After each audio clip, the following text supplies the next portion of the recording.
कब्ज, लक्षण, कारण और उपचार। कब्ज विश्वव्यापी रोग है। ऐसा कोई नहीं जिसको कब्ज जीवन में न हुआ हो। हम इधर जाड़े के दिनों की बात कर रहे हैं। ठंड के दिनों में अक्सर कब्ज हो जाता है। बहुत ज़्यादा लोग इसकी शिकायत करते हैं। साथ-साथ उनको पाइल्स जैसी, बवासीर जैसी समस्याएँ भी हो जाती हैं। तो कब्ज का मुख्य कारण क्या है? इधर जाड़े के दिनों में व्यायाम लोगों ने कम कर रहे हैं। व्यायाम की कमी, पानी कम पी रहे हैं कि प्यास नहीं लगती, श्रम नहीं करते इसलिए भी प्यास नहीं लगती, तो उधर पानी कम जा रहा है। व्यायाम नहीं कर रहे हैं तो जो चलते हैं, मूवमेंट होता है, चलने से, दौड़ने से, जॉगिंग करने से आंतों की गति सक्रिय रहती है। जो आंतों में पेरिस्टाल्टिस होती है, आकुंचन प्रकुंचन की गति होती है, वो ठीक रहती है। तो उससे मलक्रिया ठीक समय पर होती रहती है। जब वो गति स्लो हो जाती है, आँत की गति मंद हो जाती है, तो सही समय पर आंतें मल को बाहर नहीं निकाल पाती और उसमें बहुत समय लग जाता है।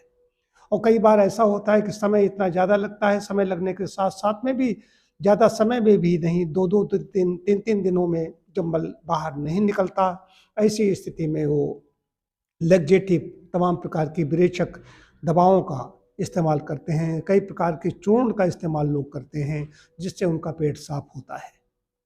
तो कब्ज का मतलब है, लक्षण क्या है? कोष्ठबद्धता, कॉन्स्टिपेशन, जिसमें मल 24 घंटे बाहर नहीं निकलता, निकलता है बहुत कड़ा निकलता है। ऐसा लगता है कि मल द्वार को उसने बिल्कुल फाड़ दिया है। कई बार दर्द हो जाता है और तमाम पाइल्स जैसी समस्याएं भी उससे पैदा होती हैं। कई लोगों में ब्लीडिंग भी होती है। इसमें एक कब्ज के मैंने लक्षण बताए। कारण क्या है? कारण में ये चीज़ हो गई, व्यायाम की कमी, पानी की कमी और जो आहार ले रहे हैं उसमें रेशेदार भोजन, रेशेदार चीज़ों की कमी।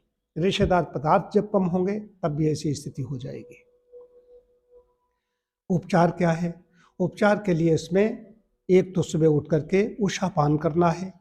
उषा पान मतलब इसमें गुनगुना गर्म पानी पीना है, नींबू का रस इसमें ज़रूर मिलाएँ। कम से कम 2 से 3 गिलास पानी पिएँ। उसके बाद में जो कुछ नाश्ता लें, तो नाश्तों में फल ले सकते हैं। फल मैंने पहले भी ऐसे वीडियो बनाए हैं, उसमें बताया है कि फल इस समय ठंडे हो जाते हैं। जैसे सेब लेना है, अमरूद लेना है, तो उसको गर्म पानी में थोड़ी देर के लिए डाल दिया गया। पानी में डाल करके उबालना नहीं है, पानी गर्म कर लिया गया। पानी उस गर्म पानी में थोड़ी देर के लिए डाल दिया ताकि उसके अंदर तक की ठंडक दूर हो जाए। यदि ठंडक दूर नहीं होगी तो अमाशय को ठंडा कर देगा फल। इससे और कोई परेशानी न हो, इसलिए फल को इस तरीके से जैसे मैंने बताया वैसे खाना है। रेशेदार चीज़ें हो गई, उधर व्यायाम हो गया, पानी पीना हो गया। अब तब भी नहीं जा रही है कब्ज, तो चिकित्सा की आवश्यकता होती है। तो चिकित्सा में भी गर्म और ठंडे 2 तरह के उपचार दिए जाते हैं। कभी गर्म दिया जाता है, कभी ठंडा दिया जाता है, कभी गर्म ठंडे दोनों दिए जाते हैं। तो इसमें जो आस-पास आपके आयुर्वेदिक जो पंचकर्म के चिकित्सा केंद्र हैं, प्राकृतिक चिकित्सालय हैं, वहाँ पर जाकर के चिकित्सा ले सकते हैं। 1 सप्ताह, 2 सप्ताह में बिल्कुल ये कॉन्स्टिपेशन खत्म हो जाएगा। कॉन्स्टिपेशन के बारे में कहा गया है, जब लगातार 2 दिनों तक खुलकर शौच न हो, तो समझना चाहिए कि शरीर में कोई आग लगाने आ रहा है। अविलंब इसको दूर करने का प्रयास करना चाहिए। तो उपचार में भी इसमें ऐसा उपचार दिया जाता है, जिससे आंतें 2 बार व्यक्ति खाता है तो जै बार खाना तै बार जाना। 2 बार व्यक्ति खाता है तो 2 बार उसका मल क्रिया होनी चाहिए। ये चिकित्सा से ऐसा होगा। तो पहली बात तो है कि उन कारणों को खत्म कर दें।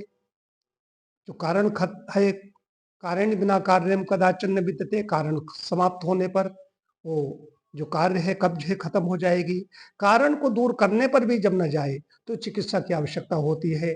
और चिकित्सा लेने में भी देर न करें, क्योंकि चिकित्सा लेने में देर करेंगे तो इससे फिर और तमाम प्रकार की समस्याएं पैदा होती हैं। कहते हैं कब्ज से सैकड़ों प्रकार की बीमारियां पैदा होती हैं।